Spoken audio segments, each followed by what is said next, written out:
en el SIDA, pero previamente a la clase habían dos preguntas que estaban por resolver en la parte del examen. Una, si mal no me acuerdo, era sobre la inmunoglobulina G, que tenían que poner inmunoglobulina G porque era la que se producía en la lactancia. Un alumno me reclamaba que en el calostro lo que se producía era la inmunoglobulina A, eso es cierto, pero el calostro dura más o menos aproximadamente 24 horas. En cambio, cuando se da de lactar, la producción de la inmunoglobulina G es aproximadamente desde el mes hasta aproximadamente 6 meses la producción de inmunoglobulina G. Por lo tanto, la respuesta es inmunoglobulina G, porque en la pregunta también se decía que en la lactancia. Y el calostro no es lactancia, es el primer alimento que consume el recién nacido al nacer.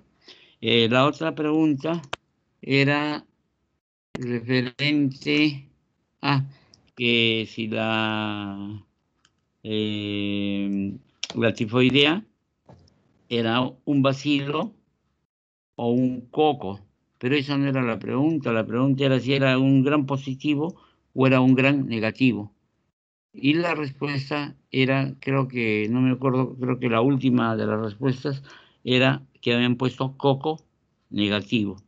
El coco y el bacilo son las mismas estructuras, son microorganismos o son organismos animáculos que van a producir enfermedades. Entonces la respuesta correspondería a, creo que habían puesto un gran negativo. Esa era la respuesta.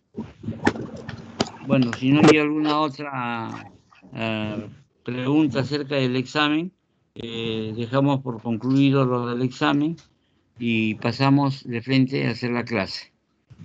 ¿Hay alguna pregunta, alguna objeción del examen? Doctor, buenas. ¿Me escuchan? Sí. ¿Buenas qué?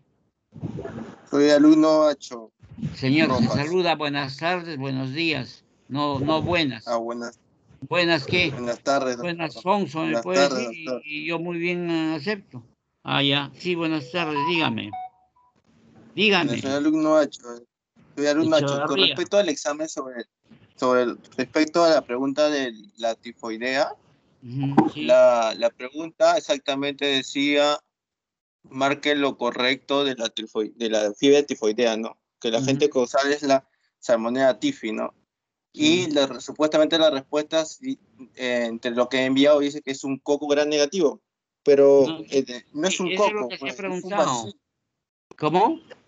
Pero no es un coco gran positivo, pero un coco gran negativo, es un bacilo gran negativo.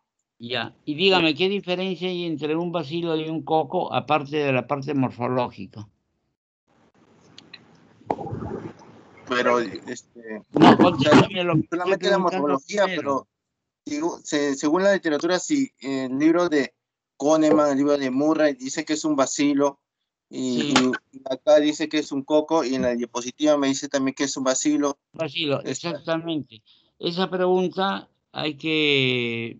Yo estoy de acuerdo en lo que dice usted, pero si uno en realidad comienza a leer el examen, sobre todo esa pregunta, va a ver que básicamente en esa pregunta lo que le están preguntando, aparte de la parte morfológica, o sea, si es un coco o un bacilo, yo creo que la pregunta es referida a si es un gran negativo o un gran positivo. Doctor. Bien, de todas maneras, ahora que la doctora Sumaeta va a estar en la clase, yo lamentablemente no le podría cambiar esa pregunta porque yo no la he hecho. Esa pregunta me la mandó la doctora Sumaeta. Entonces hay que preguntarle a la doctora Sumaeta. Entonces ahora cuando venga la parte práctica, yo voy a conversar con ella y le voy a hacer llegar la inquietud que usted tiene. ¿De acuerdo? ¿Aló? Bueno, sí, gracias, doctor. Doctor. Estoy en clases. Dígame. Doctor, buenas tardes. ¿Quién habla? Doctor, buenas tardes. Me llamo Daniel Sea. Ya, estoy en clase, llámeme más tarde, por favor, en un par de horas, ¿ya? Muchas gracias. Gracias, disculpe. Sí, diga, le escucho. Sí, doctor, disculpe. Con respecto a la pregunta de difteria, la pregunta en sí es, ¿Difteria? dígame, doctor, disculpe, disculpe, la pregunta en sí era la pregunta que hace poco el compañero mencionó.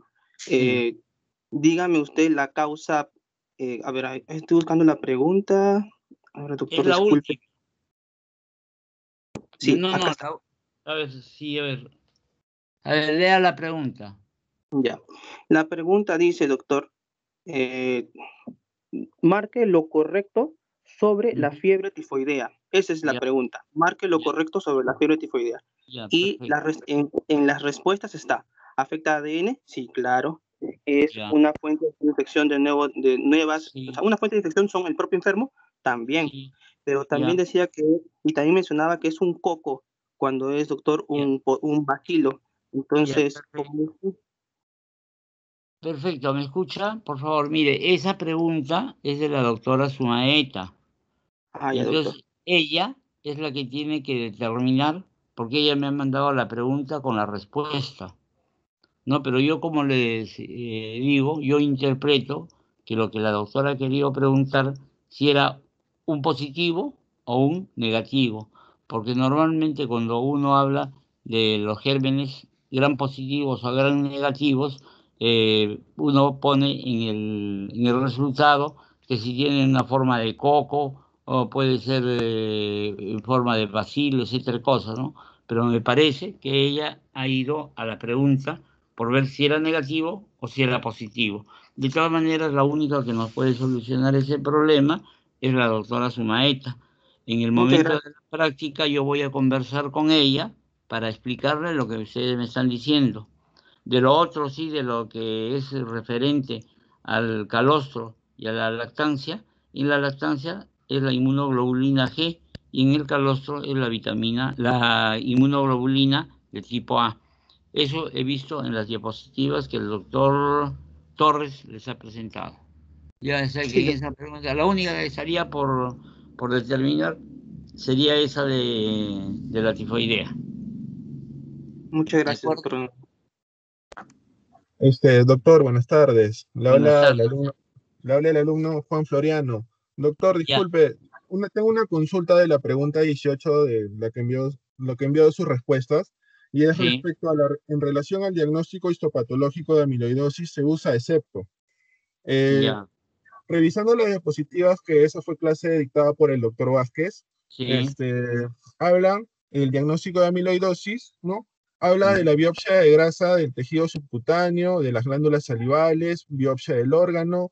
birrifringencia verde, la coloración rojo Congo, y bueno, esos son todos los enunciados que usted mencionó en el examen. Y Sí, esos enunciados también están presentes en la y diapositiva la del doctor diapositiva. Vázquez. También hemos visto la diapositiva, he visto la diapositiva del doctor Vázquez. Ujú, sí, y no sé, Entonces, ahí en realidad, si usted lee el enunciado ¿puede leer el enunciado de la pregunta? claro, A ver, lea. en relación al diagnóstico histopatológico de amiloidosis, se usa excepto, ¿no? Mira, se usa, Se no usa, sí, dice se hace. Usar es una cosa y hacer es otra cosa. Entonces, claro. si yo, por ejemplo, escúcheme por favor primero, así como yo le he escuchado, si yo le digo, por ejemplo, para hacer un diagnóstico de amiloidosis, y usted ahí dice, en la misma diapositiva dice, se puede hacer biopsias, pero la Mm, biopsia del órgano, cuando no se tiene un diagnóstico determinado. Póngase el caso, usted paciente, yo le puedo haber diagnosticado una amiloidosis renal por otros métodos, no de la biopsia. Si yo le hago un diagnóstico de una amiloidosis, por ejemplo, renal, por lo general las amiloidosis son a nivel del glomérulo. Los glomérulos solamente se encuentran en la zona de la corteza, porque en la parte medular van a estar por lo general en la parte tubular. Entonces, si ya nosotros tenemos un diagnóstico hecho, no es necesario hacer las biopsias. Solamente se hace, y ahí mismo dice en la diapositiva, en casos que no se tenga un diagnóstico se puede hacer las biopsias. ¿Usted haría una biopsia al corazón para determinar una amiloidosis? Sí, Le pregunto. sí, ¿Usted porque también, haría, sí, también hace una biopsia al corazón? Como si nada. bueno, Si como tiene dicen de una que, amiloidosis cerebral, también le hace una biopsia cerebral. No, señor. Es que ese no es el criterio, porque cuanto menos daño se haga, es mucho mejor. El hacer una biopsia con una aguja con una incisión, yo voy a poder, escucha bien, poder, no estoy diciendo que se puede, sino poder hacer una complicación que en vez de ser provechosa la biopsia, va a ser dañina. También hay que preguntarle al doctor Vázquez, y yo creo que para la manera de ver, la pregunta está muy bien planteada, porque ahí no le está diciendo que tiene que hacer, sino se usa. Se ah, usa, ya, que ahí dice la palabra se usa, o no, no dice se usa en el enunciado de la pregunta. no, claro, sí, menciona se usa, ¿no? Es Ya, que, eso doctor, es. Por disculpe, como, ejemplo, usted usa sal para la comida, sí usa sal, claro, sí. pero en realidad si consume Doctor, mucha no se sal, ¿qué le escucha. va a pasar? Le va a hacer un daño a nivel de lo que es hipertensión arterial por el cloruro de sodio. Ujú. ¿Ya? Ah, ya, Pero doctor, de todas disculpe, maneras hay que preguntarle, yo no tengo ningún sí, problema por preguntarle. claro, ¿Ya? doctor, sí, como ¿Qué esto estaba pregunta es? presente en las 18 diapos, dice, ¿no? sí, doctor, la 18. Ya, entonces, ya 18, a la doctora al doctor Vázquez y a la doctora Zumaeta le hacemos la pregunta. ¿Ya? Ya, Perfecto. doctor, muchas ¿Alguna otra gracias. cosa más ya para pasar a la clase? Bueno. ¿Hay alguna otra objeción en las preguntas?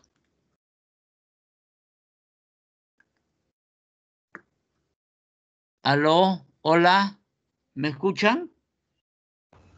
No, doctor, parece que ya no hay más consultas acerca de las preguntas del examen. Ya. Solamente hay que consultar a los docentes que dictaron las clases nada más. Claro, porque yo no puedo cambiarla, pues comprendan que a mí no me gustaría que mis Ya, preguntas que yo he hecho y he mandado mi respuesta me las cambien, ¿no? Sin consultarme, hay que consultarles para poder ver si las cambian a buena hora, yo no tengo ningún problema. ¿De acuerdo? Bueno, sí. pasamos a lo que corresponde a la clase, que vamos a tratar sobre enfermedades oportunistas en el SIDA. eh, Sería imposible tomar todas las enfermedades que van a ser oportunistas en el SIDA, las mencionaremos y vamos a vertir algunos conceptos importantes a nivel de lo que viene a ser SIDA. Se entiende como una enfermedad oportunista en el SIDA a las infecciones oportunistas que están causadas por bacterias, por virus, por protozoarios y algunos otros organismos sanos que serían capaces normalmente de superar este proceso. Quiere decir que nosotros casi nunca vemos, por ejemplo, infecciones por algunos virus o por otros protozoarios, sino simplemente cuando la parte inmunológica está disminuida. Y cuando nosotros hablamos en caso de enfermedades oportunistas en el SIDA, vamos a ver que básicamente nos vamos a centrar en ver lo que es los linfocitos CD4. Cuando hay una disminución, en algunos libros dice 500 y en otros dice 200 células, cuando hay menor, vamos a ser susceptibles de hacer enfermedades en el SIDA. Y también acá se agregaría que como otros tipos de enfermedades tendríamos algunas neoplasias malignas, por ejemplo, el síndrome de Kaposi, tendríamos las leucemias, los linfomas. Cuando nosotros tenemos a un paciente con SIDA, hay que diferenciar entre lo que quiere decir seropositivo y tener SIDA. Por lo general se usa solamente este paciente tiene SIDA cuando es seropositivo, pero nosotros debemos tener presente que los seropositivos están infectados, pero no tienen síntomas, no hacen la enfermedad. Prácticamente entonces no hacen una enfermedad oportunista en el SIDA. Los enfermos de SIDA también están infectados, pero ya tienen síntomas por infecciones oportunistas. Espero que esto esté bastante claro para que no haya problemas posteriormente en la evaluación. Tenemos que ambos pueden transmitir el VIH por estar infectados, pero pueden infectar a otras personas si no se toman las precauciones pertinentes. Vamos a ver que las enfermedades oportunistas engloban un conjunto de patologías, como su nombre indica, y aprovechan oportunamente la situación de baja de defensa de los pacientes con HIV positivo para poder introducirse en el organismo y producir la enfermedad. Por ejemplo, en el caso de las pergilias, nosotros en nuestras casas, por lo general, convivimos con el aspergillus, pero si no tenemos una disminución inmunológica, no nos va a afectar el aspergillus como tal.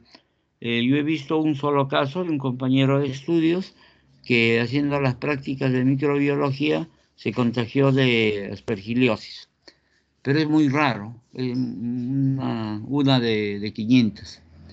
Vamos a ver que en muchos casos se trata de enfermedades que no se desarrollan si el sistema inmunológico se haya mermado. Vamos a tener que la infección oportunista sigue siendo la principal causa de muerte entre las personas que tienen SIDA. Tenemos también, por ejemplo, que a cualquier persona que inmunológicamente está bien, le puede venir la tuberculosis, pero en los pacientes que tienen SIDA van a ser tuberculosis drogo-resistente. Ya les he explicado que el drogo-resistente es aquella enfermedad que no va a reaccionar frente al bacilo de Koch y va a producir, por ejemplo, la formación del granuloma, la necrosis gaseosa, la presencia de los macrófagos, la presencia de las células de Langerhans.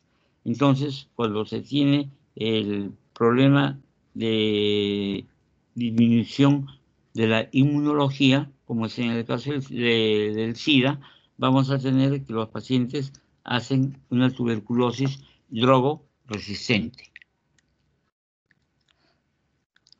Las infecciones oportunistas son una serie de enfermedades causadas por diferentes microorganismos o gérmenes que conviven en el cuerpo humano sin causar necesariamente una enfermedad. Y vamos a ver que van a ingresar al cuerpo por contacto casual, por el aire o el medio ambiente, y que estos se van a producir enfermedades que normalmente no producen ningún tipo de enfermedad. Cuando el sistema inmunológico se debilita, estos aprovechan para causar la enfermedad. Existen alrededor de 25 enfermedades oportunistas y la sintomatología van a apoyar a un diagnóstico de SIDA. Por ejemplo, vamos a tener el herpes simple.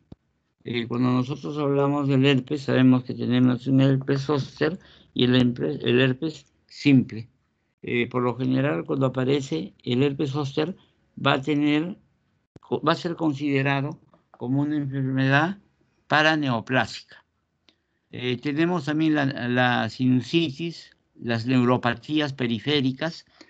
Cuando hablamos de neuropatía periférica, hay que separar prácticamente lo que viene a ser la neuropatía diabética. La diabetes produce una neuropatía que va a ser diferente a las neuropatías que están como una enfermedad de ser oportunistas en el SIDA. Podemos tener lesiones en el sistema respiratorio, puede haber inflamación pélvica. Cuando se habla de una inflamación pélvica, puede ser una pelviperitonitis. Hay que saber distinguirlas, por ejemplo, de las infecciones tubáricas en la mujer. Hay que saber distinguirlas de los quistes que hay a nivel del conducto escrotal y también de otros problemas ginecológicos. Entre los marcadores biológicos de progresión de VIH-Sida, vamos a tener básicamente el recuento de CD4.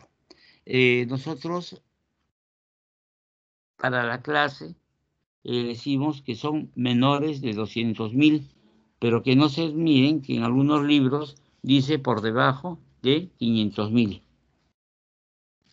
¿De acuerdo?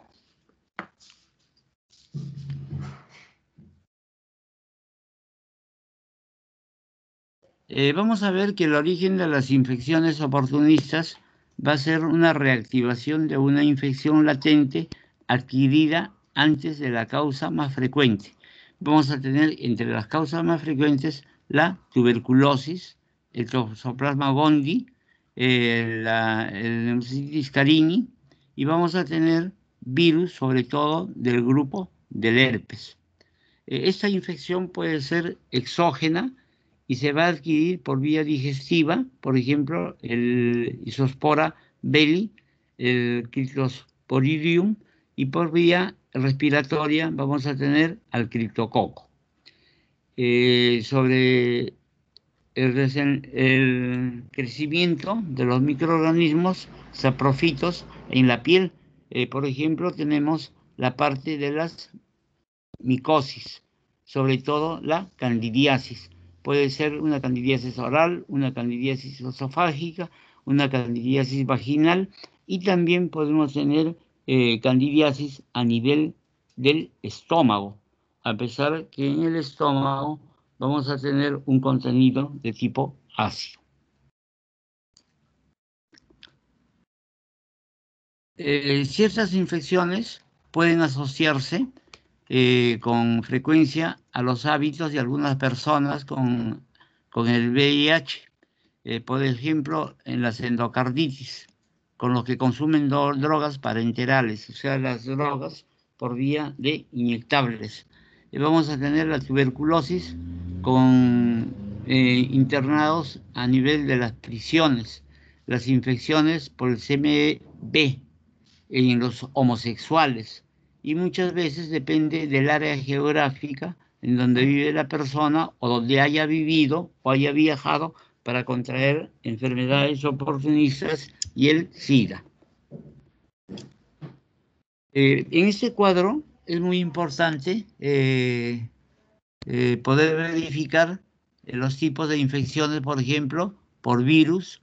Vamos a tener infecciones por hongos y otras afecciones.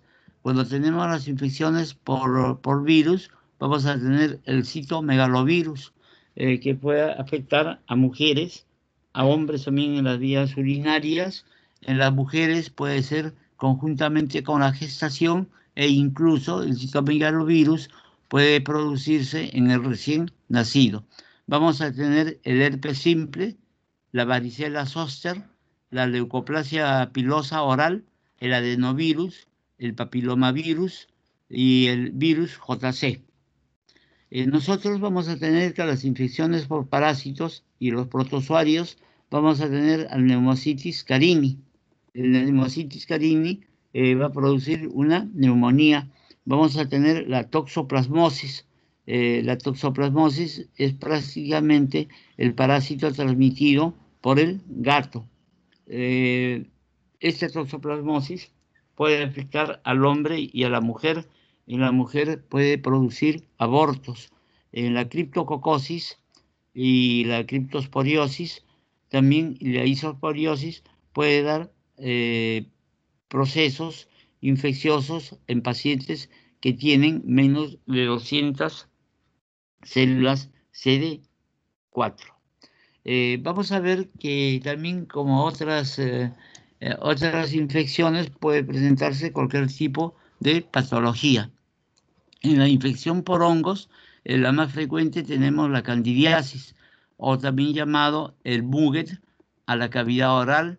Puede haber muget en la cavidad vaginal, puede haber muget a nivel del pene, puede haber el muget a nivel de la garganta, y como les digo, también puede haber el muget o la candidiasis a nivel del estómago. Vamos a ver que cuando hay meningitis, el germen que puede producir con mayor intensidad e incluso puede llevar a la muerte en menos de 24 horas va a ser el criptococo. Entonces, cuando tenemos el criptococo, por lo general la criptococosis es producida por las aves.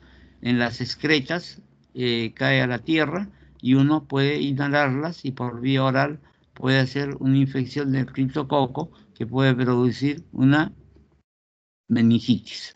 Tenemos también la histoplasmosis. La histoplasmosis, nosotros tenemos lugares, por ejemplo, cerca en la selva hay unas cuevas de la Lechuza, en Tingo María, en donde vamos a ver que personas que ingresan y tienen algún problema de inmunodeficiencia van a hacer la histoplasmosis. Tenemos la aspergillosis, como le dije, que convive con nosotros en las casas. Y vamos a tener la blastomicosis y la coccidioidomicosis. Tenemos también infecciones por bacteria. Por ejemplo, tenemos las microbacterias del MAC, las neumonías bacterianas, la enterocolitis bacteriana, y vamos a tener la tuberculosis, como ya se les ha dicho, pero es la tuberculosis drogo-resistente. Otras afecciones podemos tener el síndrome de desgaste. Ese síndrome de desgaste es aquel síndrome que va a producir un gran adelgazamiento en las personas. Puede producir dermatitis seborreica, puede producir sinusitis, el sarcoma de Kaposi. Cuando hablamos del sarcoma de Kaposi, es un sarcoma vascular, pero hay que tener cierto cuidado al hacer un diagnóstico de Kaposi e indicar que puede ser patógeno por el SIDA. Se dice que el sarcoma de Kaposi en personas menores de 60 años va a estar relacionado con el SIDA. En personas mayores es una enfermedad netamente de los vasos sanguíneos.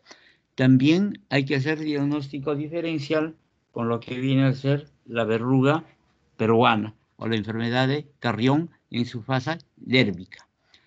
Vamos a tener las hepatitis, vamos a tener en el sistema endocrino, vamos a tener manifestaciones neurológicas, va a tener presencia de los linfomas.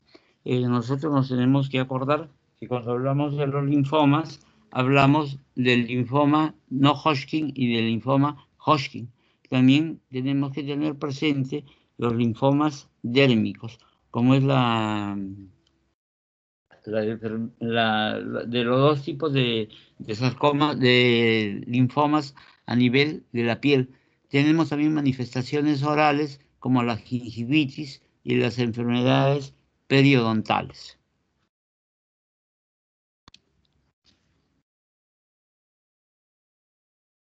En el pulmón, lo que más frecuente encontramos va a ser las neumonías por neumocitis carini.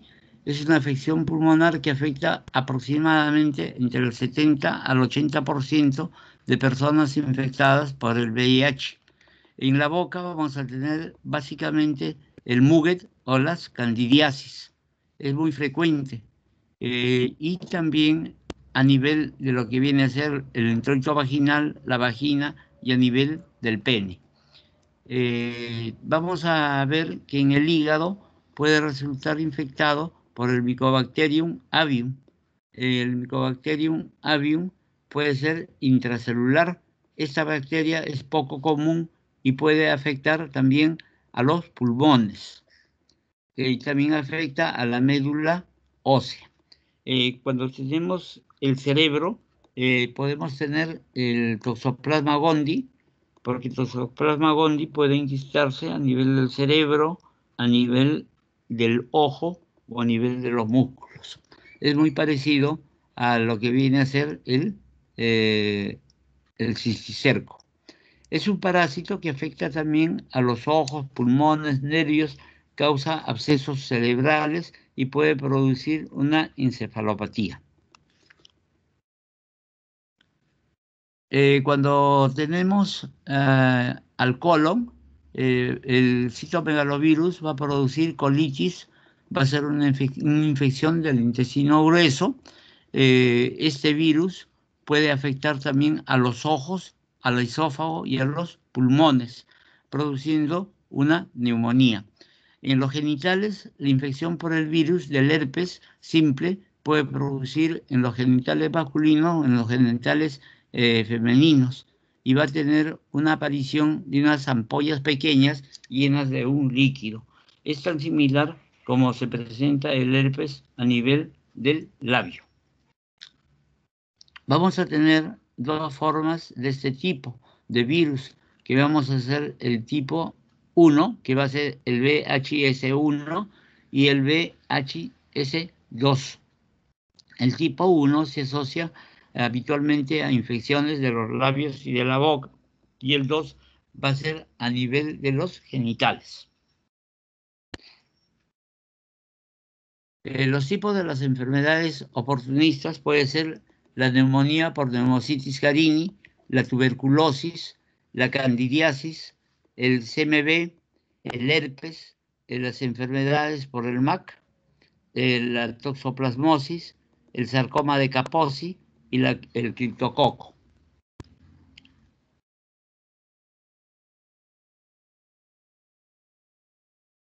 Nosotros vamos a tener que la neumonía fatal va a ser causada por un microorganismo, el protozoario Pneumocystis carini. Vamos a ver que es una de las enfermedades oportunistas más comunes en el VIH. Vamos a tener que sin tratamiento puede llegar a afectar a un 85% de los seropositivos. Los pacientes con menos de 200 células, les vuelvo a repetir que en algunos otros libros hablan de 500 células, menos de 500. Nosotros acá en la diapositiva estamos colocando que es 200, menos de 200 células CD4.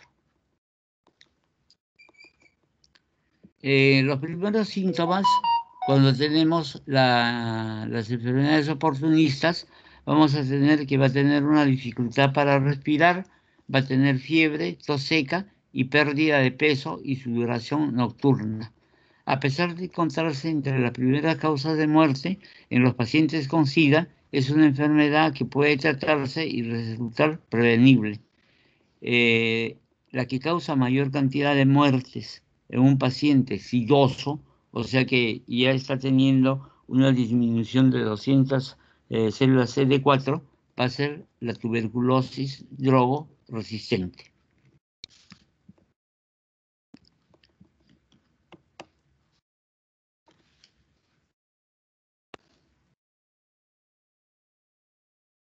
Cuando tenemos el Mycobacterium tuberculoso, se va a transmitir a través del aire o ataca a los pulmones como a cualquier otro paciente. La condición es que en el paciente sidoso la contaminación se hace mucho más factible y hay que tener en cuenta que estos pacientes van a ser drogos resistentes. Cuando nosotros hablamos de un paciente drogo resistente, el tratamiento usual que se usa para la tuberculosis no hace ningún efecto a nivel de la tuberculosis. El tratamiento es completamente difícil y también vamos a tener que es un proceso algo complejo para los pacientes que tienen VIH. Acá en la diapositiva dice, pero se cura, pero no nos indican el porcentaje. Lo que yo sé es que la mayor parte de pacientes que son drogoresistentes, la mayor parte de pacientes que tienen, son drogoresistentes, por lo general fallecen porque el tratamiento no va a ser efectivo. Cuando tenemos la candidiasis, es la Candida albicans, que puede encontrarse en la mayoría de las personas. Vamos a tener los seropositivos. La infección puede producir pérdida de apetito, enrojecimiento y manchas a nivel de la boca, de la lengua o de la vagina. También se presentan a nivel del glande en el surco balano prepulsial en el hombre. El tratamiento básicamente es con pomadas o cremas, o también se puede hacer enjuagatorios de lo que viene a ser agua con bicarbonato, y también usar las sustancias líquidas antimicóticas.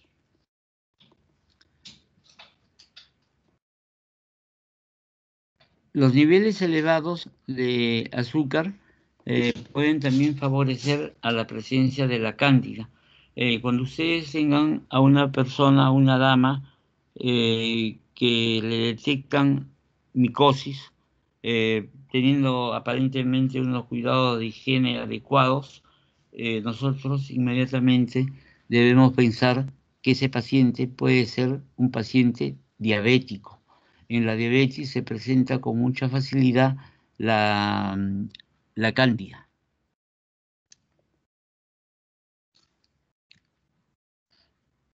Cuando hablamos del criptococo, el criptococo neoformans es un hongo que vive en la tierra, básicamente contaminada por las heces de pájaros. Si nosotros damos una mirada alrededor, nosotros en Lima tenemos mucha cantidad de palomas, y palomas que viven en basurales, etcétera, y cosas. Las heces por lo general las depositan en parques, en la tierra, y es muy fácil de poder inhalar este polvo con las heces de las palomas, que son las causales de lo que viene a ser la criptococosis, o sea, producir una meningitis. El hongo causa enfermedad en las personas que tienen por debajo de 50 células tipo T. Vamos a ver que en la clínica la meningitis va a presentarse con dolor de cabeza, fiebre, confusión mental, pérdida de la memoria, cambios en la visión, y la enfermedad puede ser el criptococo. En los pulmones puede ocasionar fiebre, sudores nocturnos y dificultad respiratoria. La profilaxis primeramente consiste en que las personas que son HIV positivo deben estar alejados del lugar de las palomas, porque es una causa muy frecuente de producir la criptococosis. El criptococo se diagnostica con una coloración de tinta china. Se va a ver unas formaciones redondeadas, globosas, que principalmente puede atacar a nivel del cerebro, produciendo meningitis. Cuando tenemos el citomegalovirus, vamos a ver que esta infección es una infección viral que afecta a todo el organismo. Es multisistémica. Puede ser una enfermedad que puede originar diarreas, meningitis, y con más frecuencia pueden presentar la rinitis, pueden producir retinitis, pueden producir lesiones a nivel de la retina, pueden producir ceguera.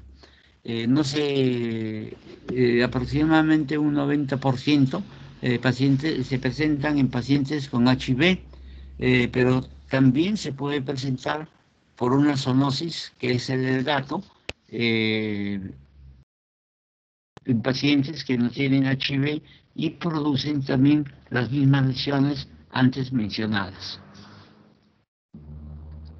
El tratamiento básicamente del citomegalovirus va a ser controlar al virus, y la mayor parte de pacientes con HIV pueden abandonar el tratamiento específico cuando alcanzan un nivel superior de 200 células CD4.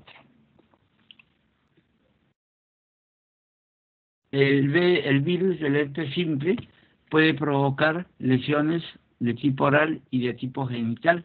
Vimos que había un virus del grupo 1 que producía el herpes labial y del herpes 2 que producía las lesiones genitales. Las lesiones son muy similares a las que se presentan en la región oral, sobre todo en el labio. Estos tipos de lesiones se repiten cíclicamente. Por lo general, cada 8 o cada 10 o cada año se presentan este tipo de lesión a nivel del labio o a nivel de los genitales. El tratamiento básicamente se puede hacer con retrovirales. Es preferible no echarle ningún tipo de sustancias como la violeta genciana, el aceptil, etcétera, cosas. Simplemente con retrovirales se puede tratar este tipo de lesión y mejorar sobre todo la cantidad de linfocitos T. Cuando hablamos del MAC, viene a ser el Mycobacterium complejo avium. Es intracelular. Normalmente es muy difícil de poder contagiarse, pero cuando se tiene disminución de los linfocitos CD4, en la clínica puede haber fiebre recurrente, puede haber malestar general, fatiga, anemia por los problemas de digestión y puede haber incluso una pérdida de peso bastante considerable.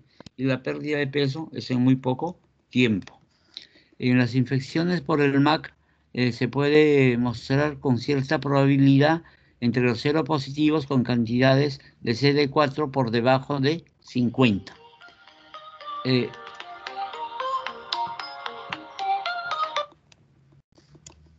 Es bastante raro que se produzca cuando el CD de 4 supera las 100 unidades o las 100 células. Va a ser difícil que se puedan contagiar por el MAC. El tratamiento es básicamente antibióticos.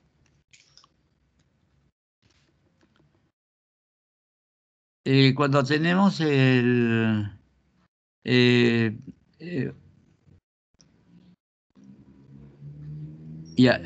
cuando tenemos el toxoplasma, vamos a ver que produce enfermedades que pueden originar por un parásito que infecta al cerebro. Va a producir conductas alucinatorias, puede producir cefalea, fiebre, va a producir desorientación y cambios de la personalidad. Tiene mayor riesgo de sufrir cuando se tiene por debajo de 100 linfocitos. El tratamiento suele ser muy eficaz y muchas veces se abandona el tratamiento después de haber sido tratado por cierto tiempo. El sarcoma de Kaposi. El sarcoma de Kaposi afecta aproximadamente a un 20% de individuos. Para tener relación con el SIDA, la persona debe ser menor de 60 años. En personas que son mayores de 60 años, ahí hacen el síndrome de Kaposi, no tiene relación con el SIDA. El sarcoma de Kaposi también hay que hacer diagnóstico diferencial con la verruga peruana. Básicamente se hace con estudios de inmunohistoquímica con el factor CD8, porque como ustedes tendrán presente, tanto el sarcoma de Kaposi como la verruga peruana van a producir lesión a nivel de los hematíes y a nivel del endotelio. Nosotros sabemos que todo lo que está en contacto con la sangre va a tener un endotelio, o sea, el epitelio de los vasos sanguíneos es de tipo endotelial, de las venas también. Entonces, nosotros vamos a tener que hacer estudios para ver el factor 8, y en primer lugar que no tenga alguna discrasia a nivel de los hematíes, o de caso contrario, no encontrar al hemoparásito, que va a ser de la enfermedad de la oroya o de la verruga peruana. También otras neoplasias que se pueden presentar juntamente con lo que viene a ser el sarcoma de Kaposi puede ser los linfomas. Le dije que había un linfoma que va a ser el linfoma con las células de red Stenberg, y los linfomas que no tienen células de red Stenberg, que va a ser el linfoma de tipo difuso o el linfoma folicular.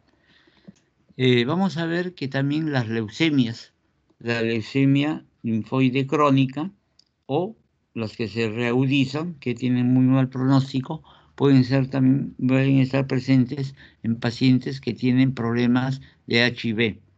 El sarcoma aparece en la piel y reviste un problema de gravedad, y va a ser grave cuando afecta a las zonas internas del organismo.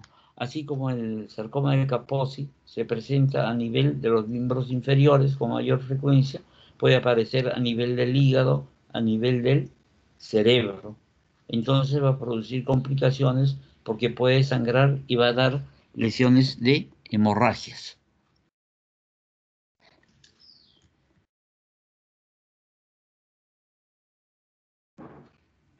El síndrome de lipodistrofia viene a ser el consumo y prácticamente la desaparición de la grasa corporal. El paciente sidoso es un paciente muy adelgazado porque tiene el problema de la lipodistrofia, o sea, disminución de la grasa. Nosotros prácticamente tenemos la grasa, el tejido adiposo, para hacerles acordar que el tejido adiposo en las personas básicamente es el tejido adiposo, el amarillo o la grasa blanca. En los animales que invernan, por ejemplo en el oso polar, vamos a tener la grasa parda, pero también en los humanos tenemos la grasa parda a nivel del cuello, de las axilas, a nivel del retroperitoneo. Y vamos a ver que cuando presenta una tumoración, la grasa parda, se va a llamar hibernoma. Y cuando se presenta una tumoración a nivel de la grasa blanca o de la grasa amarilla, se llama un lipoma. Y los lipomas también pueden degenerar en una neoplasia maligna, que van a ser los liposarcomas.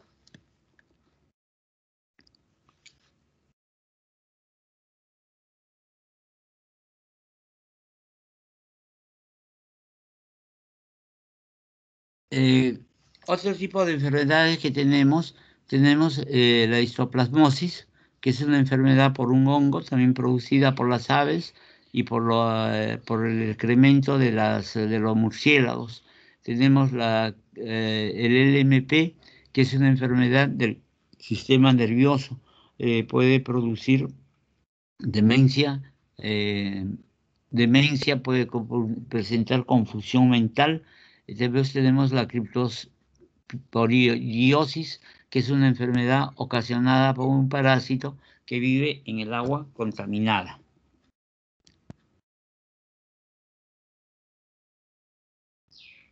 Vamos a ver algunas diapositivas de lo que viene a ser el sarcoma de Kaposi, y miren, observen este tipo de lesión. Miren, es una mancha media marrón vinosa, que tiene los bordes completamente irregulares. Es una lesión de tipo vascular. Miren cómo se presenta. Se puede hacer estudios de inmunistoquímica, y también vamos a ver que la lesión va a ser a nivel sobre todo del endotelio. Nosotros sabemos que cuando se presenta este tipo de lesiones, hay que hacer estudios para descartar la posibilidad que no haya este tipo de lesiones a nivel del cerebro o a nivel de lo que viene a ser el hígado, el vaso, porque cuando se rompen van a sangrar.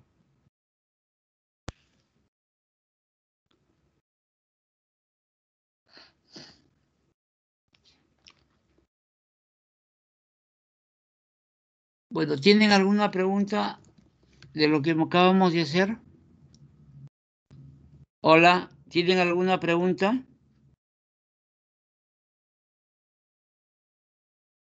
Lisette.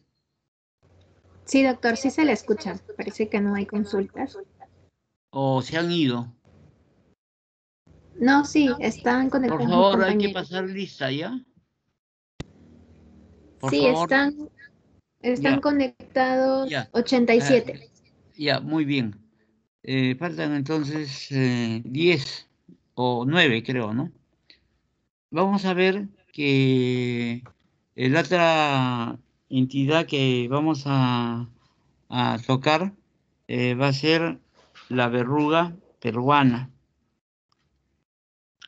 ¿No tienen preguntas de esto entonces para poder...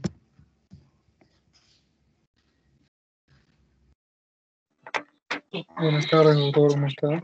Sí, Hola, me escucha, mi nombre es Pedro Almeida. Me gustaría hacerle unas preguntas acerca sí, del tema dictado el día de hoy. ya. ¿Podría, por favor, volver a... tengo entendido que sí lo mencionó, pero un poquito puede hablar un poco más acerca de las neoplasias malignas que se relacionan con el SIDA. Tengo entendido que habló de los linfomas Ahí, y claro, los algunos otros más. No linfomas. sé si podría, por favor. Ya, mire, en realidad el paciente con HIV puede tener cualquier tipo de neoplasia. Si es mujer puede tener cáncer de mama, puede tener cáncer del estómago, pero las que están más relacionadas va a ser el sarcoma de Kaposi, que es una neoplasia de tipo vascular. Vamos a tener las leucemias, la leucemia crónica, vamos a tener las leucemias crónicas reagudizadas. Cuando una leucemia crónica se reagudiza, por lo general ese paciente fallece al poco tiempo. Vamos a tener los linfomas, que vamos a tener el linfoma de Hodgkin y el linfoma no Hodgkin. Vamos a tener los linfomas de piel. Cuando hablamos de un linfoma de Hodgkin o hablamos de un linfoma no Hodgkin, nosotros tenemos que saber el linaje de los linfomas. Los linfomas, cuando hablamos de linajes, tenemos que saber con toda exactitud si es un linfoma tipo B o es un linfoma tipo T. Por lo general, el 80% o el 90% de los linfomas son de tipo B y el resto es linfomas de tipo T y van a ser por lo general los linfomas de piel. Es muy importante saber el linaje de los linfomas porque nos va a dar un diagnóstico certero, porque antes que no había la inmunistoquímica, se hacía simplemente por la parte morfológica, viendo la forma de las células. Y decíamos, es un linfoma tipo B, y se le daba el tratamiento para el linfoma tipo B y el paciente igualito se moría. En cambio ahora tenemos la seguridad de que, por ejemplo, es un linfoma tipo B porque le hemos hecho el estudio de inmunistoquímica, se le ha hecho el CD20, ha salido positivo, entonces yo digo, es un linfoma tipo B, o le hago un CD3, un CD4, me sale positivo y digo que es un linfoma tipo T. Y de ahí cualquier otra neoplasia también puede ser compatible con el SIDA. Hay que tener mucho cuidado para hacer esos diagnósticos, porque acuérdense que el paciente sidoso, dentro del cuadro clínico, va a tener hiperplasias ganglionares.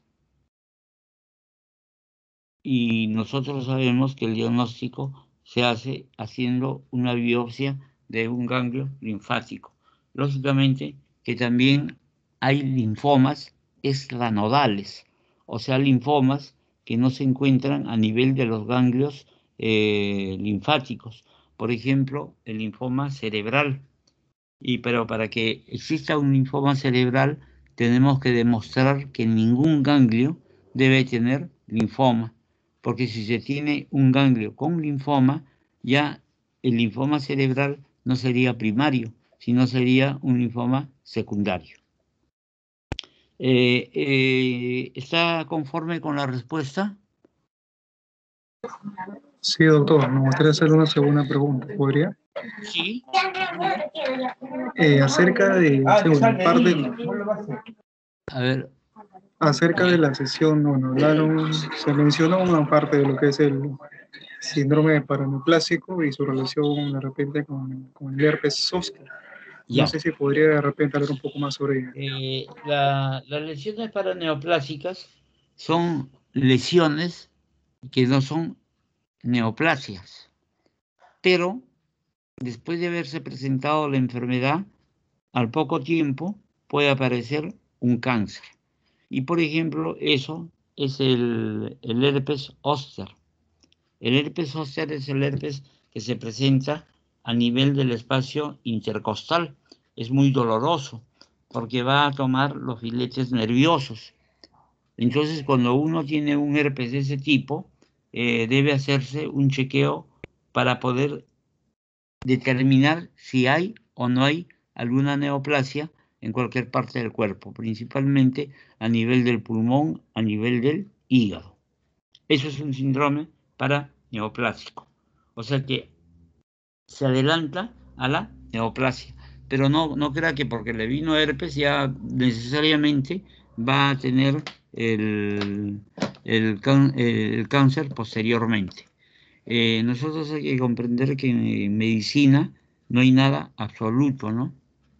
Entonces, eso es el concepto de lo que se tiene de una enfermedad paraneoplásica.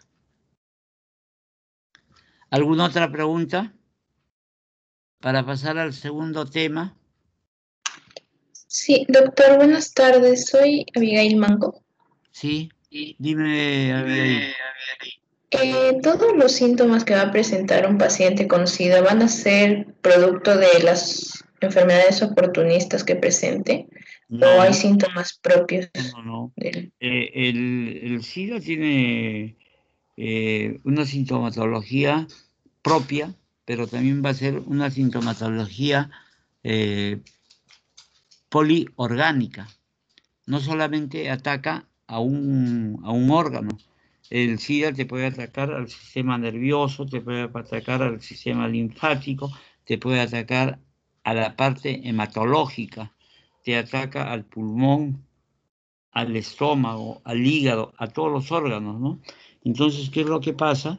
Que como hay una disminución del sistema inmune, entonces nosotros convivimos normalmente con ciertos microorganismos que van a ser como unos parásitos que están con nosotros, pero que no nos pueden producir una enfermedad. Pero es suficiente que nuestra inmunidad disminuya para que estos microorganismos o estos animáculos, como se le llaman, puedan producir la enfermedad. Por ejemplo, el aspergillum. Tú en tu casa dejas tus zapatos 2, 3 días y tus zapatos se forman con unas pelusas blancas. Dejas un pan y también se forma una pelusa. Esa pelusa es el aspergillus.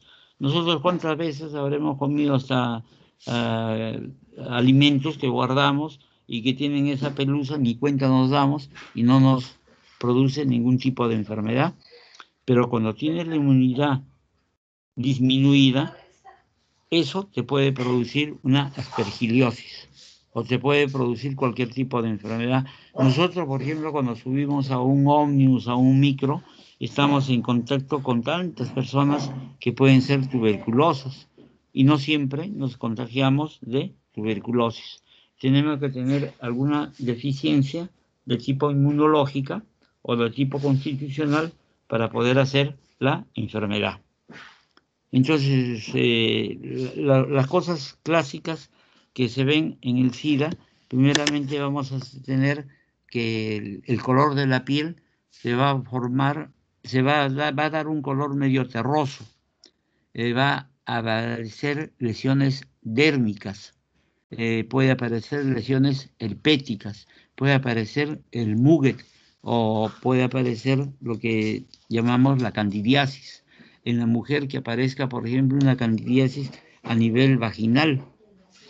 Entonces nosotros tenemos que pensar que puede ser un oportunista, o de caso contrario, la persona es una persona diabética, porque en las personas diabéticas también puede aparecer el Muget o la candidiasis, o de caso contrario, pensar que es una persona promiscua. Entonces, todos esos factores tienes que verlos, ¿no? Pero no tiene una característica única específica, es multiorgánica, y al órgano que ataca va a ser la manifestación clínica que tiene. La otra característica importante en el SIDA es el periodo de diarreas que se tiene. Uno constantemente puede tener diarrea porque come cosas contaminadas en la calle, pero si tienes un proceso diarreico, por ejemplo, de 30 a 40 días, ya es sospechoso, ¿no? Entonces, inmediatamente te tienes que hacer tus pruebas, el Western Blot, y tienes que hacerte la prueba que no es muy efectiva, así como para el coronavirus, para buscar el core del virus. Entonces, si te sale positivo, si te sale una disminución de las células CD4, es muy posible que vas a hacer enfermedades oportunistas al SIDA. ¿Conforme? Sí, doctor, gracias. Ya, perfecto. ¿Alguna otra pregunta más, por favor?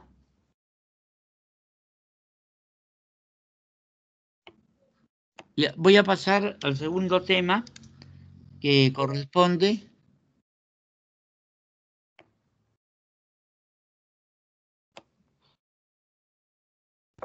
Doctor, hay una pregunta de un alumno.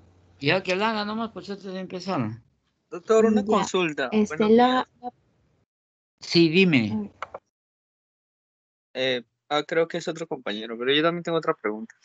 Ya. ¿Cómo apellidas? Yo ¿Cuál soy es tu- Ramírez Rivera, doctor. Ramírez Rivera. Brian. Sí, Aldo.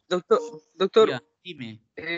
¿a qué se debe, por ejemplo, de que hay unas personas que tienen el SIDA, pero no manifiestan síntomas? En cambio, hay otras personas, por ejemplo, que sí tienen el SIDA, pero sí presentan síntomas. Ya. Ustedes no han hecho la clase de SIDA, ¿no?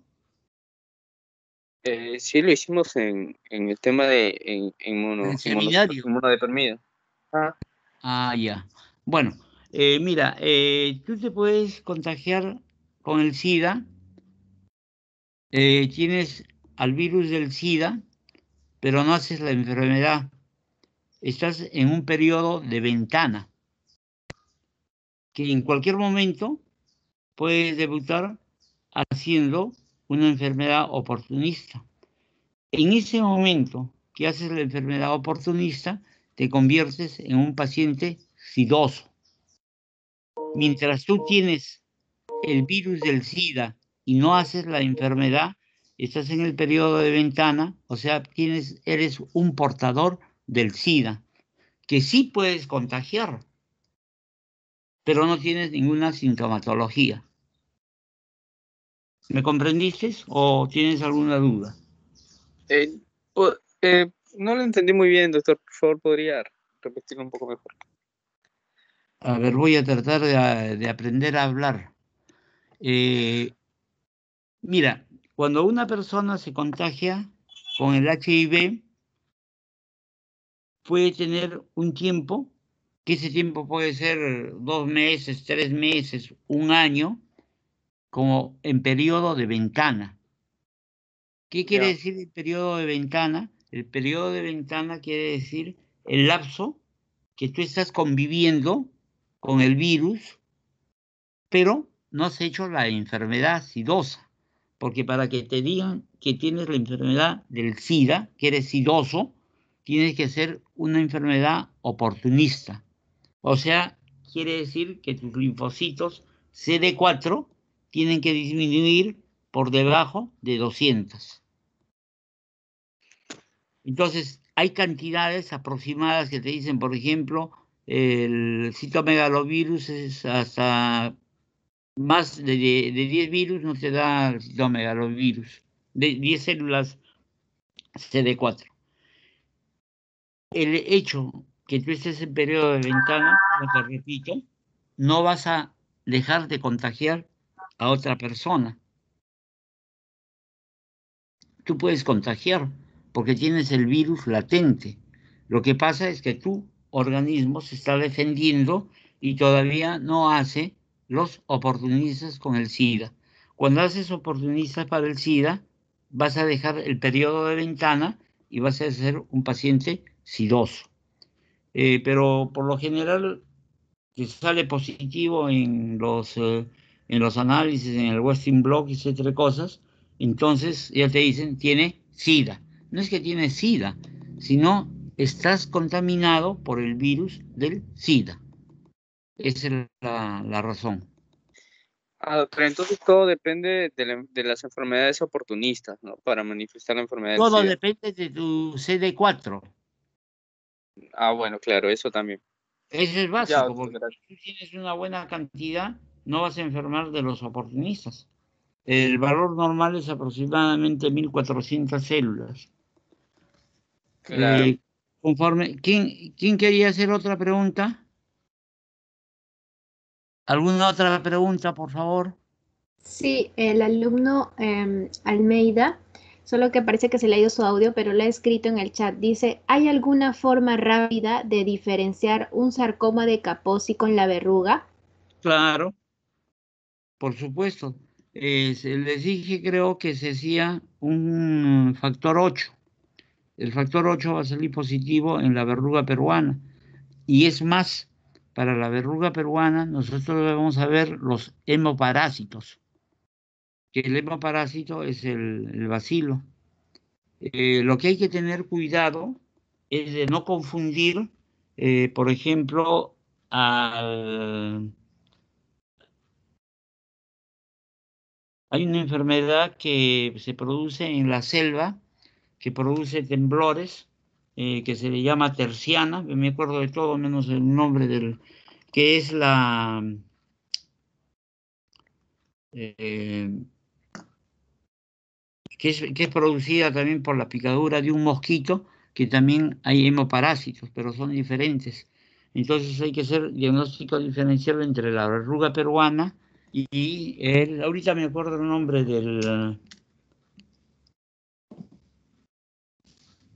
el plasmodium, del plasmodium. Entonces, en lo que tenemos al sarcoma de Kaposi, la lesión básicamente es al nivel del endotelio y no vamos a encontrar los hemoparásitos.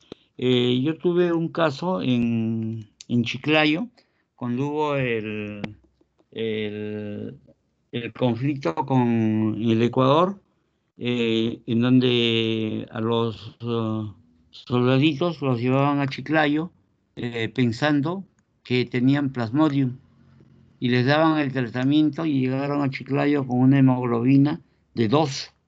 Y ustedes lo veían caminando a los soldaditos. Les hicimos allá en Chiclayo una gota gruesa y salió positivo, salió para verruga peruana. Y después fueron epidemiólogos y en esa parte de la cordillera del Cóndor había bastante cantidad de verruga. Antes se pensaba que la verruga solamente estaba en el Perú, pero se hizo estudios y se vio que había en el Ecuador, había en Colombia. Era suficiente que estaban entre los 500 a los 1800 metros sobre el nivel del mar. Acá en el Perú, por ejemplo, las zonas endémicas de verruga va a ser el Ancash, desde el nudo de Conococha hasta el callejón de Huaylas, saliendo hacia la parte de Huallanca. Vamos a tener también que hay bastante verruga acá en Chosica. Hace un año o 2 años hubieron 2 o 3 casos de verruga peruana por Chosica. Entonces siempre es una enfermedad que debemos tenerla presente. Y ahorita la vamos a ver. Empezamos entonces, por favor, si no hay otra pregunta.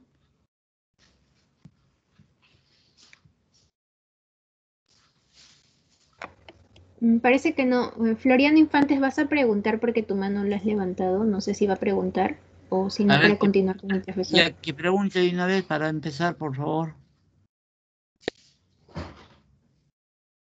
¿Le escucho? ¿Se anima? No tengo ninguna pregunta. Ya Qué raro. invéntate el que sea una pregunta de una vez. Ya, para que no hayas levantado la mano por gusto. Ya, ¿qué puedes preguntar? O si no, te pregunto. ¿Preguntas o te pregunto?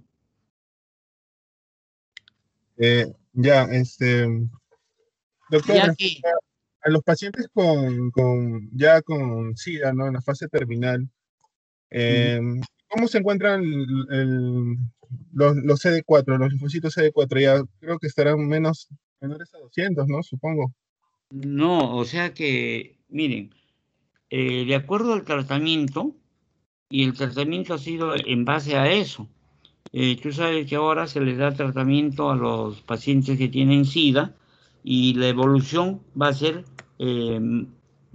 determinando la cantidad de linfocitos CD4. Entonces se ha visto que con el tratamiento los linfocitos CD4 comienzan a incrementarse, pero con el tratamiento. Si no le das el tratamiento adecuado, por lo contrario, se van consumiendo las células CD4, pueden llegar a 0 células. Si tienes 10 células, por ejemplo, puedes limitar algunas enfermedades que pueden ser oportunistas. Lo ideal es tener sobre 200 células CD4. Como les repito, en algunos libros indican que menor de 500 células pueden dar enfermedades oportunistas. Doctor, con Sí. respecto al tratamiento, cuando el paciente con VIH está llevando tratamiento y se va haciendo sus pruebas rutinarias para ver cómo va el avance, creo que hay una etapa en donde ya no se le puede detectar el virus en la sangre, me parece, debido al tratamiento. Bueno, nosotros no encontramos al virus en la sangre. Lo que se hace es la reacción, por ejemplo, de determinación del core del virus. Acuérdate que los virus no tienen núcleo y tienen un core. Entonces se determina por el core del virus. Entonces, por el core del virus, por medio del ADN, es como la prueba para la enfermedad que estamos teniendo. Actualmente lo que se hace es la detección del ADN, y que es la prueba que te va a indicar que hay un virus, pero tú no vas a verlo al virus. Lógicamente que si tú haces cultivos y haces estudios, se va a poder detectar al virus. Esos estudios lo hacen los virólogos. No estoy seguro, no creo que no hay ningún virólogo acá en el Perú. No se podría decir, no sé, pero hemos tenido acá un centro de estudio de virología en la Marina. En el Hospital de la Marina vino un hospital especializado en virus de Estados Unidos, el NAMRIN, en donde se comenzó a hacer las pruebas del SIDA. Claro, mi pregunta iba más o menos porque había recordado que creo que había una etapa en donde era indetectable, o sea, muy aparte del periodo de ventana, o sea, llevas el tratamiento y creo que a raíz del tratamiento ya no se puede detectar el virus, Ni pero la reacción tampoco del ADN, porque para poder ver el tipo de virus hay que hacer el ADN, hay que hacerle un RPR, y nosotros ahí podemos ver. O si no, un estudio de hibridación in situ, que eso sí se hace, ¿no es cierto? No hay ningún problema. Pero ver el mismo virus, no sé si estarán todavía trabajando ahí en el NAR, en la Marina. No le podría decir eso, sí. Bueno, pasamos a la segunda parte del tema que nos tocaba ver. Doctor, hay una última pregunta. No sé si la va a resolver o continúa con la clase. Ya, a ver, ya la última de una vez. Ya. La última pregunta es a cargo del alumno Freddy Bailón Lavado, que dice, ¿por cuánto tiempo puede durar el periodo de ventana como máximo? Bueno, no está determinado exactamente, pero sí sé que puede durar hasta un año o más. Pero no le podría decir exactamente si el periodo de ventana, pero por lo general el periodo de ventana puede durar de meses a un año. Eso es lo que describen, ¿no? Pero algunos pueden quizás durar algo más o algo menos. Listo, ahora sí empezamos, por favor. Vamos a Ya. tener, Doctor, ¿podría darle por favor en la copita porque se ve muy pequeño? ¿y por qué no te pones lentes? Se ve muy Ahora pequeño, doctor. se va a borrar todo, Liseta. ¿Le doy? Solo denle en la copita, no le vaya a Ya, dar ya, en otra ya, parte. ya. Ahí está, perfecto. Se perdió el puntero. Ah, no, está bien. ¿Ven el puntero? Sí, doctor, sí se ve. Todavía no ¿Se está ve? cargando. Sí, doctor, sí se ve. Ya, listo. Entonces, la bartonelosis. Esta enfermedad de la bartonelosis es una enfermedad infecciosa producida por la bacteria del género Bartonella. Nosotros vamos a ver que la Bartonella va a ser la causante de la enfermedad de Carrión o la fiebre de las trincheras, enfermedad también del arañazo de gato, por la angiomatosis basilar, por la peliosis hepática, por la bacteremia crónica, por la endocarditis, por la linfoadenopatía crónica y las enfermedades neurológicas. Entonces a nosotros lo que nos interesa ver ahora, la Bartonella en relación a lo que viene a ser la enfermedad de Carrión o la enfermedad de la verruga peruana, que también antes se le conocía como la enfermedad de Carrión, como una entidad aparte a lo que era la verruga peruana. Entonces nosotros lo que sabemos que la especie Bartonella está altamente adaptada al huésped y al reservorio. Se produce porque es transmitida por la picadura de un anófeles a una persona enferma y luego pica a una persona sana y le transmite la enfermedad. Cuando se construyó acá el ferrocarril del centro, o sea, que el que iba a La Oroya, y también por eso se le llamaba la enfermedad de La Oroya, hubo un señor que era Meissner, que era un Vladimiro, ¿no? Porque era una persona pero que se metía en todo y nada hacía bien. Entonces este señor agarró y comenzó a construir el ferrocarril del sur, que llegó hasta La Oroya. Entonces los trabajadores eran gente que iba de Lima, de Huancayo, y esas personas enfermaban con fiebres altas y tenían dos tipos de lesiones. Una lesión de tipo crónica y una lesión de tipo aguda. Cuando presentaban la lesión aguda, estos pacientes tenían, por favor, señora, apague su micro, por favor. Apague su micro, por favor.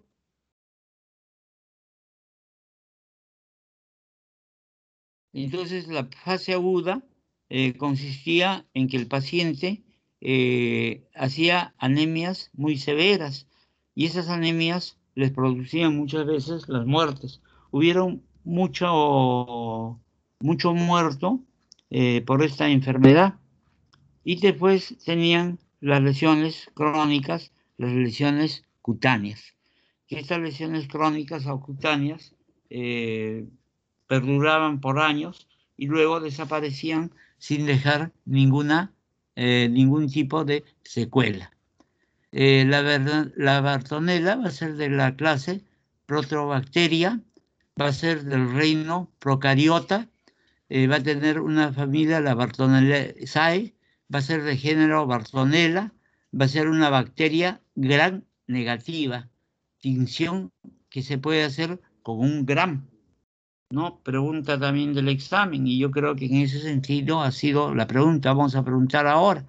Vamos a tener que puede tener una forma cocoide, una forma ovoide, una forma cocobacilar y una forma bacilar. La característica principal que vamos a tener los hematíes con la Bartonella. Por eso es que se podría confundir con las lesiones que van a dar el paludismo, también que es un hemoparásito. El tratamiento es completamente diferente. Si uno hace el diagnóstico equívoco, vas a hacer el diagnóstico de una malaria y vas a dar un tratamiento para la malaria que no le hace absolutamente nada a lo que viene a ser la Bartonella. Va a ser multiflagelar, puede tener de 2 a 16 flagelos, va a tener una condición aeróbica, va a ser oxidasa negativo. El tamaño es aproximadamente de 2 a 3 micras de largo. Se va a colorear también con Yemsa, con el Rhein, con la Leishmania, y vamos a tener Romanowski también para la coloración de la Bartonella. Pero acuérdense que es un gran negativo.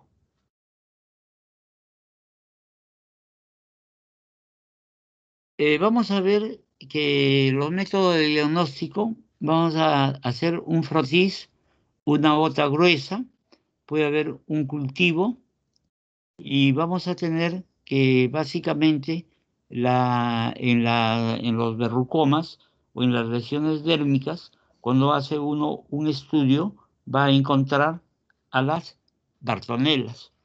Nosotros en Chiclayo hicimos la inoculación al cuy y luego al cuy le apareció una tumoración a nivel del cuello.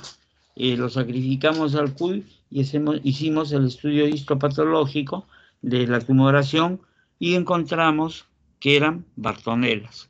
Se le comenzó a dar el tratamiento para la Bartonella y los pacientes mejoraron espectacularmente. Fueron dados de alta con 10 de hemoglobina. Lógicamente que se le había hecho unas transfusiones. Nosotros vamos a ver que tenemos una serie de especies, que acá tenemos la lista de todos los tipos de Bartonellas. Este es el señor que hizo la inoculación. Él se inoculó con una excarcelación de un paciente que tenía fiebre, pero él quería demostrar que la verruga peruana, la fiebre de la Oroya y la verruga eran las tres entidades la misma cosa. Y a las 3 semanas aproximadamente comenzó a hacer los cuadros febriles y que comenzó a tener una anemia severa que aproximadamente a los 21 días falleció. Este señor estudiaba medicina y se hizo la inoculación en el hospital 2 de mayo. Aproximadamente en el año 1805, me parece, si es que no me equivoco. Acá para que lo vean mejor de frente y de perfil, tenemos otra foto del mismo amigo y vamos a tener estos huacos. Si es un huaco, no es un monolito, ¿no? Es un huaco en donde miren las lesiones que presenta como lesión de la verruga. La verruga en la parte cutánea puede presentar a cualquier parte del cuerpo. Entonces, esa demostración es que nuestros antiguos autores ya conocían la verruga. Este es el bacilo. que va a ser una bartonela con los flagelos. Estos flagelos sirven para que le den movimiento a la célula, que va a ser una célula de tipo procariota. Y vamos a ver que la enfermedad se encuentra en el Perú, Ecuador y Colombia. Es endémica en algunas áreas del Perú y es transmitida por un mosquito del género de la Lusmilia. Este es el animalito, miren, es un anófeles que solamente pica la hembra y tiene que haber picado a un paciente enfermo con la bartonela y es transmitida a la otra persona sana que le pica. El tiempo de incubación es aproximadamente 21 días.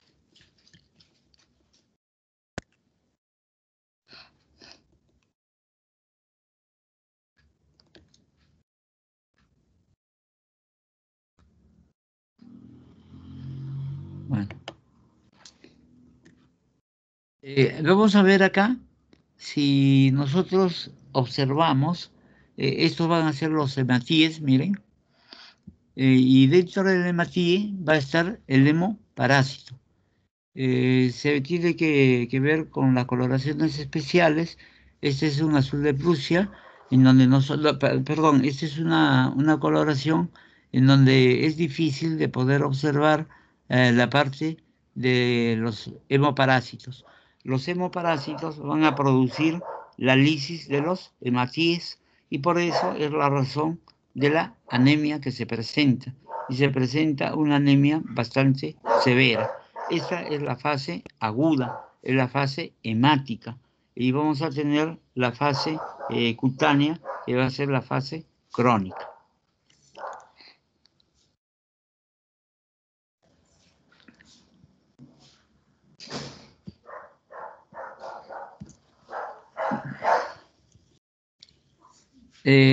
Las verrugas pueden curar en 4 a 6 meses o pueden permanecer por toda la vida, lo que les estaba diciendo, y que simplemente vamos a encontrar una lesión de tipo fibrótica que con el tiempo va a desaparecer sin dejar ninguna cicatriz.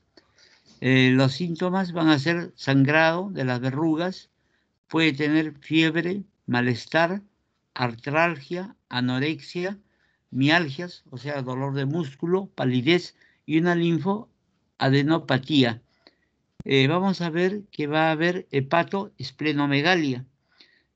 Para el diagnóstico durante la fase aguda se va a usar el frotis de sangre periférica para que se pueda hacer una tensión de una gota gruesa. Por favor, el perro.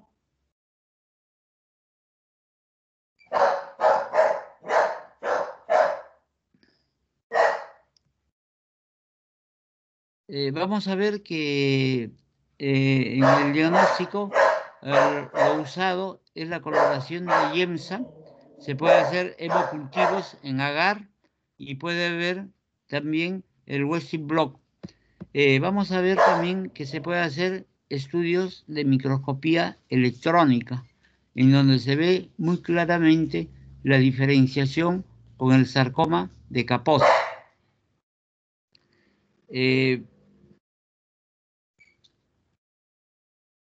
Estas son las lesiones cutáneas. Miren, vamos a ver otra lesión cutánea en donde se puede, miren, todo esto, si ustedes se acuerdan de la lesión que vimos, es muy parecido al sarcoma de Kaposi. Pero esto va a ser como si fuese una ampolla llena de sangre. Entonces esas ampollas se rompen y producen sangrados. Pueden haber la confluencia de varias lesiones y van a dar una lesión nomular. Una lesión nomular es una lesión bastante grande. Miren acá, por ejemplo, esto es muy similar a lo que se presenta en el sarcoma de Kaposi. Miren. Entonces, a ese cobayo que yo le inyecté la sangre de estos pacientes que llegaron a Chiclayo, se le formó un verrucoma de este tipo a nivel del cuello del del cuy. Y cuando lo sacrificamos, le hicimos cortes acá y encontramos la Bartonella. Y eso fue diagnóstico para comenzar el tratamiento y los pacientes mejoraron tremendamente. Habían mandado a los soldados a la cordillera del Cóndor, pero con el medicamento para la malaria. Entonces pensaban que en ese sitio había bastante cantidad de malaria, pero lo que no había malaria, sino había verruga peruana. Miren esta lesión que parece todavía una formación como una queratosis seborreica.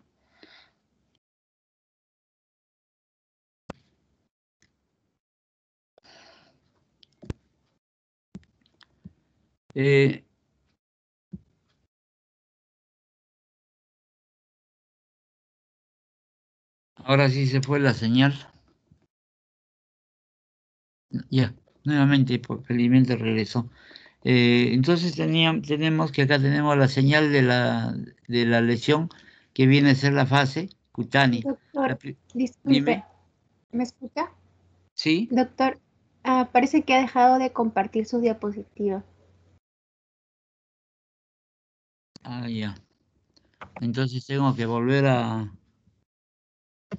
salir Sí. de acá para... Espérate, por favor.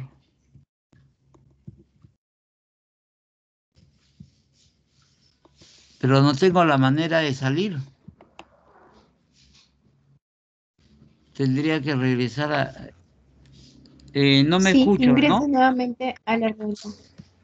Tendría que volver a salir. Y Ingrese voy a Patología acá. General, a Ya. la reunión, y luego le da compartir. Por favor, el perro.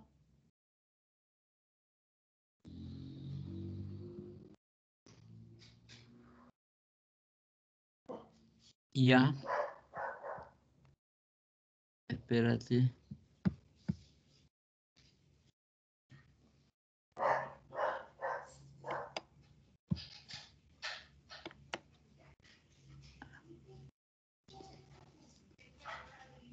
Nevi, por favor, el perro. Una bulla terrible, pues no puedo dictar clases.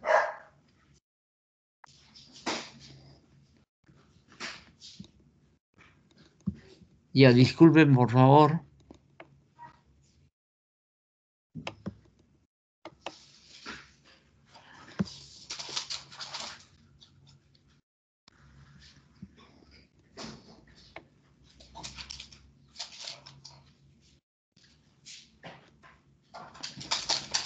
Ya, doctora, parece que está cargando, pero hay que esperar un ratito.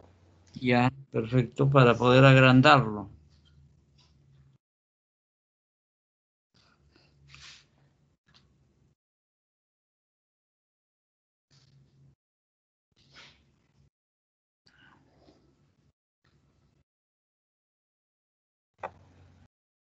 Y ahora Ya, sí creo podría que ya agrandarlo. podemos. Ya Ya está podemos. en la pantalla grande. Ya, aquí estoy. Ya. Voy a retirar tu... Bueno, ahí nomás, ya que se quede. Ya, ahora sí, doctor, gracias. Ya, perfecto.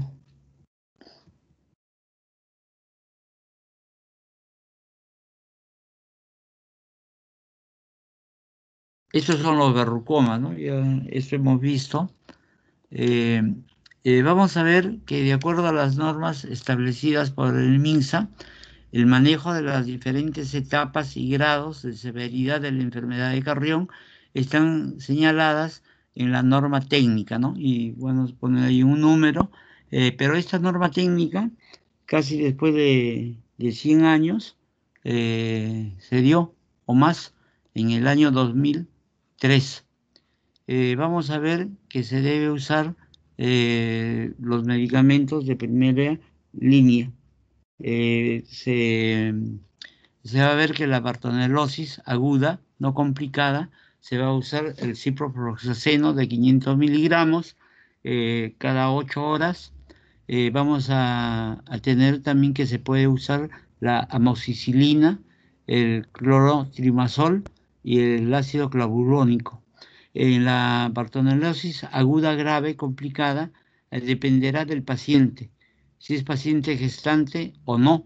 Y vamos a ver que podemos dar el ciprofloxacino más la cefatoxina. Vamos a tener mucho cuidado porque estos productos pueden ser tóxicos, porque pueden atravesar la placenta y la placenta se comporta como una barrera de la parte hemática. Vamos a ver que en la gestación se puede dar penicilina sódica, el cloranfenicol. Hay que tener cuidado con el cloranfenicol porque produce los dientes oscuros. Cuando el niño nace se le salen los dientes y va a tener dientes de color marrón.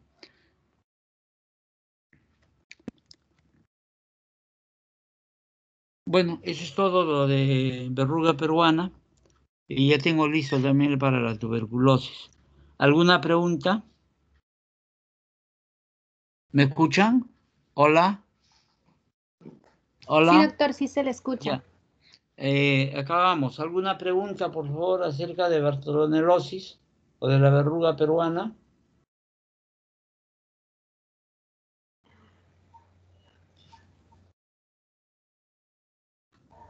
¿No hay preguntas?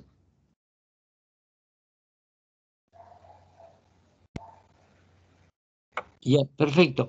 Entonces van a pasar, por favor, a compartir a cada uno de sus docentes para hacer la parte práctica. Yo en ese momento voy a hacer la consulta a la doctora Sumaeta y al doctor Vázquez. Lisset, por favor, no vayas a cortar el audio, porque para que me digas exactamente qué preguntas son, por favor. Ya, doctor, antes de que se retire de la llamada, de repente se va a retirar, para que descargue la lista de asistencia. Ya, pero primero voy a llamarles, ¿ya? Doctor, Ya. doctor, buenas tardes. Sí, buenas tardes, dígame. Yo quería hacer una pregunta Ya, hágala. con el tema de VIH. No me había quedado claro. Ya. Con respecto a las personas que reciben tratamiento, o sea, son VIH positivos y están recibiendo tratamiento, Sí. ¿estas personas siguen siendo, pueden seguir siendo contagiosas? O sea, ¿pueden seguir transmitiendo la enfermedad a pesar que está llevando tratamiento? Mire, ¿O cómo? yo le hago una pregunta. Si tú sabes, por ejemplo, que una persona del sexo femenino ha tenido tratamiento para el SIDA, ¿tú te aventurarías a tener relaciones sexuales con ella sin protección? No. Ya, tienes la respuesta. Es lo mismo que, por ejemplo, indican que en pacientes que pueden ser donantes de sangre, que la sangre después de 7 días, el treponema pálido desaparece. ¿Se pondría una sangre de un paciente que ha tenido sífilis? A pesar de que le digan que no hay bacilo, no hay el treponema pálido, tampoco no se pondría la sangre, ¿no? Tampoco. Salvo caso que sea en extrema necesidad, es lo mismo, ¿no?, que en el SIDA. Esto recién del tratamiento que se da para el SIDA, y ustedes ahora ya no escuchan que la gente muere mucho por SIDA, recién tendrá unos 3 años o 2 años. Entonces yo creo que es preferible considerarlo como un paciente que todavía puede contagiar la enfermedad. Y eso es lo que le podría contestar. Gracias, doctor. Ya. ¿Ya, Lisset? Lisset. Ya, doctor, para que descargue la lista de asistencia, por favor. Ya, pero vamos a descargar de una vez. Y entonces esto ya lo... Sí, presione la tecla escape de Ya, su sí. teclado, Escape. Ajá, y para que salga de las diapositivas Ya, y luego va a la ahora reunión. termino, ¿no? Abandono. No, primero tienes que descargar la lista de asistencia. Ah, ¿verdad? ¿En dónde ubico eso? Vaya a la opción de mostrar participantes donde hay como dos Los dos muñequitos. muñequitos. Ajá, donde están los dos muñequitos y le aparece participantes y hay Ya, 3 acá. puntitos. Ya, aquí están los 3 puntitos. Y ahí le debe aparecer descargar lista de asistencia. Detener grabación, de desactivar video, detener grabación. No hay, ¿No le aparece? no. ¿No le aparecen dos muñequitos? Así al costado hay una manito, hay una... Sí, ahí